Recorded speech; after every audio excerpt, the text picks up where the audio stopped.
எனக்கு வழியாக அழைத்து வரம் கொடுத்ததால் வரம் கொடுப்பவர் கொடுத்து சண்டாளா பழிவாங்க. நான் எத்தனை பட்டணும் அத்தனை போல் நீ அவமதி சாபத்தை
இல்லையா எப்போ வந்து வருவீங்க சொல்லுங்க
அதனால் அவரவர்களுக்கு அந்த கடவுளை மனைவி கூட ஜகஜாயில காலமே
அம்மா சிவகரிதான பிச்சை அம்மா அம்மா சிவகரிதான பிச்சை அம்மா.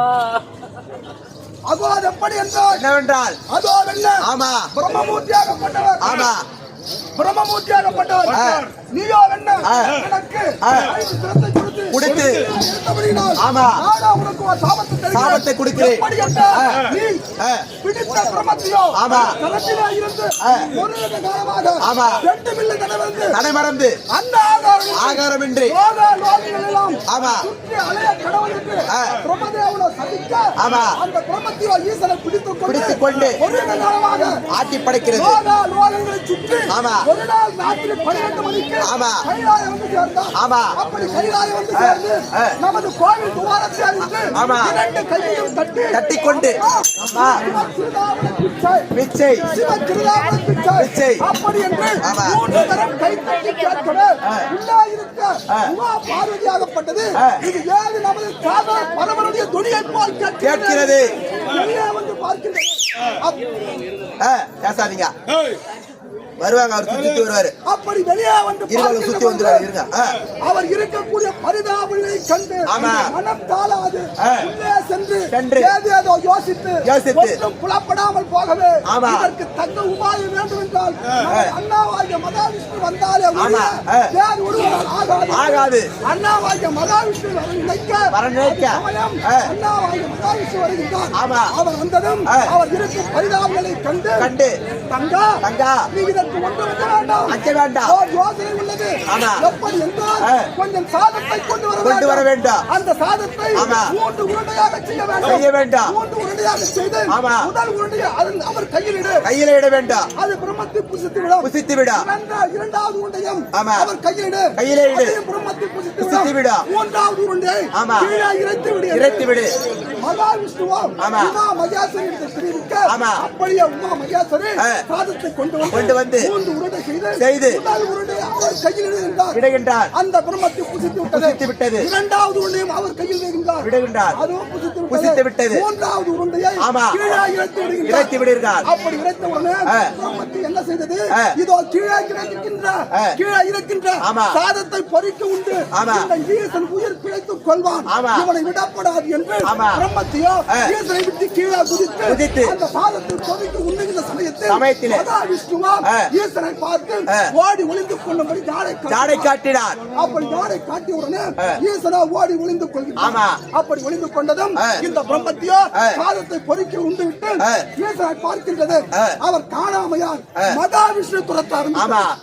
அப்படி மகாவிஷ்ணு துரத்த ஆரம்பித்ததும் மகாவிஷ்ணுவோ அப்பப்பா என்னால் ஆகாது ஈஸ்வரி இருக்கிறார் என்று ஈஸ்வரியை காண்பிக்க பிரம்மத்தியோ ஈஸ்வரியை துரத்த ஆரம்பித்தது.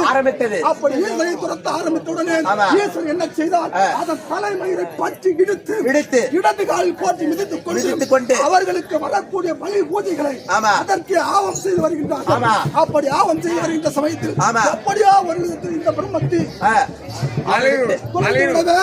அவள் என்ன செய்தால் பார்வதியா ஈசனை நோக்கி சுவாமி பிரம்மத்தியால் ஒரு காலமாக நாங்கள் எப்படி என்ன செய்தீர்கள் விதைப்பாங்க அங்கால பரமேஸ்வரர் கூட ஆனா ஒண்ணு பரவாயில்ல வந்து வாங்குற வந்துச்சு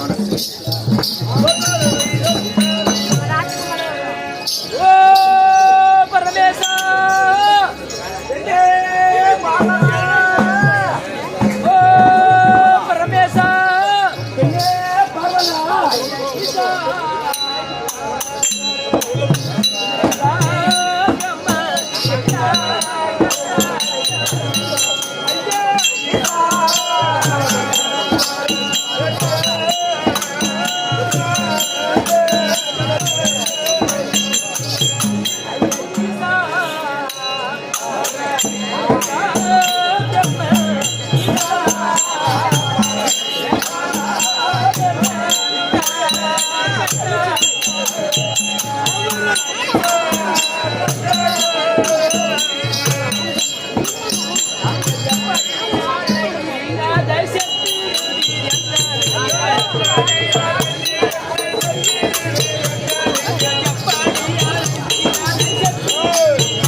அப்படி அந்த பிரமிண்ட சாபத்தினால் இந்த ஓராண்டு காலம் எங்கு இருந்தீர்? ஓர் யுக காலம் எங்கு இருந்தீர்?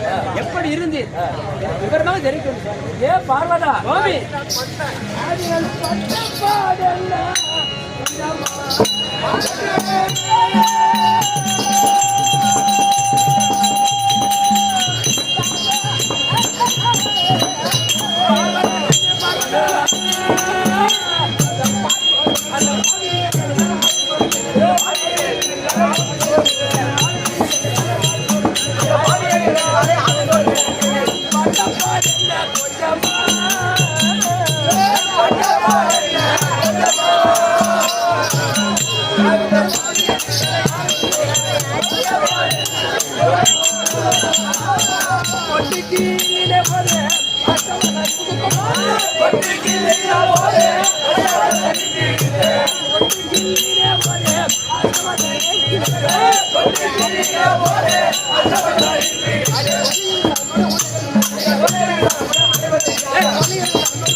பார்வதா சுவாமி, இந்த ஒரு யுக காலமாக நான் அந்த பாடும் எப்படி நான் அந்த சிவ அந்த பிரமனுடைய சிறுத்தை தொட்டு கிள்ளினேன். அப்படியே எனக்கு அசசனை பிடித்து நான் பட்டப்பாடும் பட்டக்கேடும் கொஞ்சம் நெஞ்சும் இல்லை பெண்ணே பார்வதா. என்னை அலைவிட்டு இலைக்குலை செய்து விட்டு பெண்ணே. அது மட்டுமா அந்த ஒரு யுக காலமாக எந்த ஆதாரம் முன்னீர் எப்படி இருந்தீர் பார்வதா?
நான் பார்வதா சுவாமி, இந்த ஒரு காலமாக தோற்ற கூட கண்ணாட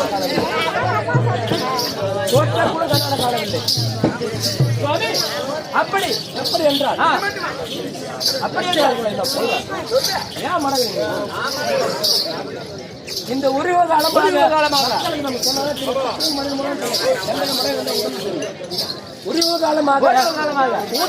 கூத்தவன் எப்படி காத்திருந்தானோ அப்படி சென்று காத்திருந்தானோ எனக்கு முன்பதாக சென்று அந்த திருமத்தியாகப்பட்டது அந்த போட்டபுரம் அந்த நேரத்தில் இந்த வயிறாகப்பட்டிருந்த குண்டியாகப்பட்டது அது மட்டுமா இந்த ஒரு காலமாக நீங்கள் எந்த உறங்கினீர் பார்வதா?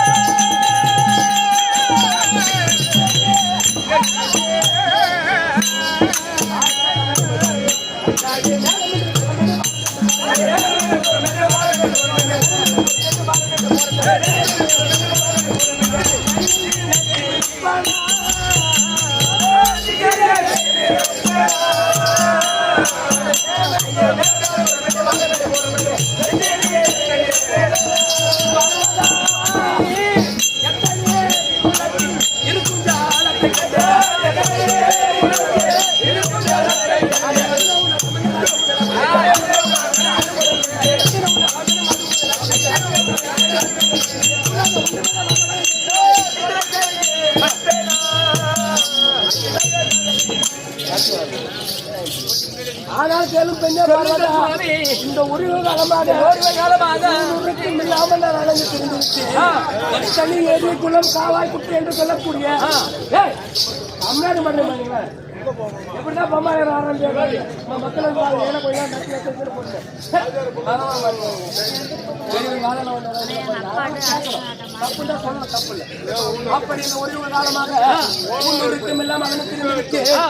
ஏரி குட்ட காவா என்று சொல்லக்கூடிய அனைத்து இடங்களும் செலவிடலாம் என்று நான் சென்றான். எனக்கு முன்பதாக அந்த பெருமைத்தியாகப்பட்டது தண்ணி பார்வதா ஒரு காலமா எவ்வளவு நான் அலைந்து தெரிந்துவிட்டேன். இதுதான் சங்கதி. ஆமா தெரிவிக்கிறேன்.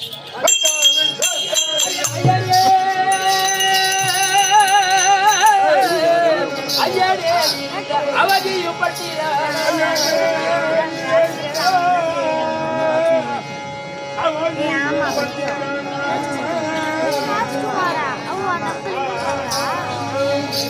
ஐயா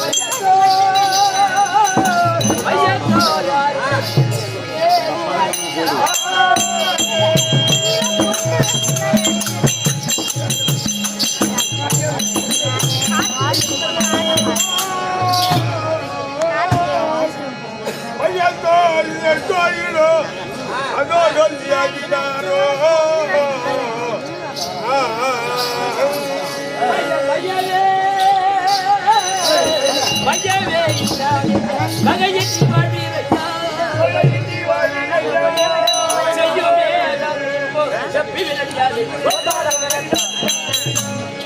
சுவாமி, இனியாவது நல்ல முறையில் வரக்கூடிய தேவனுக்கு கைலாயத்தில் அமர்ந்து வரபாழ்த்து வருவார். பார்வதா, பார்வதா, அடி இனி எந்த வந்தாலும் பார்வதா, அடி இனி எந்த வந்தாலும் பெண்ணால் கூட கண்ணே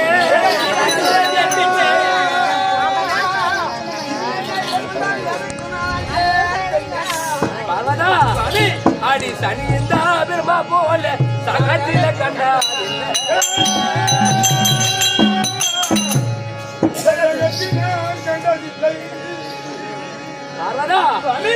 அடியாயம்மா என்னை அவர்கள் செய்ததாலே கனியவாயிருவரும் கூடி ஏலும் பெண்ணே பார்வதா, சொல்லுங்க சுவாமி, பயப்படக்கூடாது. இனி எத்தனை எது வந்தாலும் சனியின் போல் பெருமா போல சனியை போல இந்த உலகத்தில் கண்டதே இல்லை. ஆனால் இவனுடைய சிரத்தை என்னிடம் வருத்தப்பட்டு என் ஆணவம் கொண்டு அதம் கொண்டு என்னை வதப்பட. ஆனால் இந்த பெருமையை போல் எத்தனை பெருமை வந்தாலும் சரி, நான் பயப்படக்கூடாது. பயப்பட்டால் உலகத்தில் நம்ம தெய்வம் அதனால் யாரொன்றுக்கு மந்தி கைலாயத்தில் அமர்ந்து நாம் இருவரும் வரக்கூடிய பக்தர்கள் வரமளிப்போம். அப்படியே கிரிவலம் சுத்தி போவாங்க, நிறைய பக்தர்கள் இருப்பாங்க.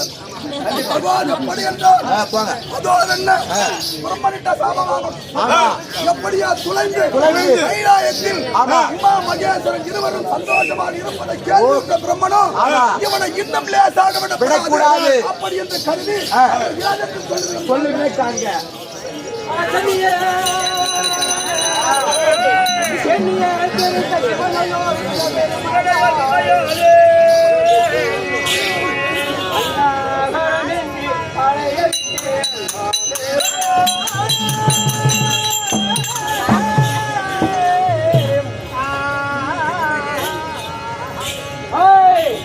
என்னமோ தூது செய்து இருக்கிறான்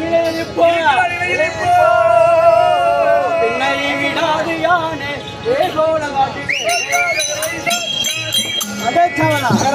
அந்த அஞ்சான் என்ன கொண்ட அண்டிப்பயலை ஓர் யுகம் ஆகாரமின்றி ஆட்டி தேவோலம் பாட்டினோம். அவன் ஏதோ ஒரு தூது மார்க்கம் செய்து தன் நிலையில் இருப்பதாக நான் கேள்விப்பட்டேன். அவனை விடக்கூடாது. முந்தைய ஒரு காலத்தில் இடர்களால் பெறுகிறது உற்பணம் செய்த விருங்கி தக்கலி இருவருவனாகிய நான் அழைத்ததாக அதிசீக்கிரம்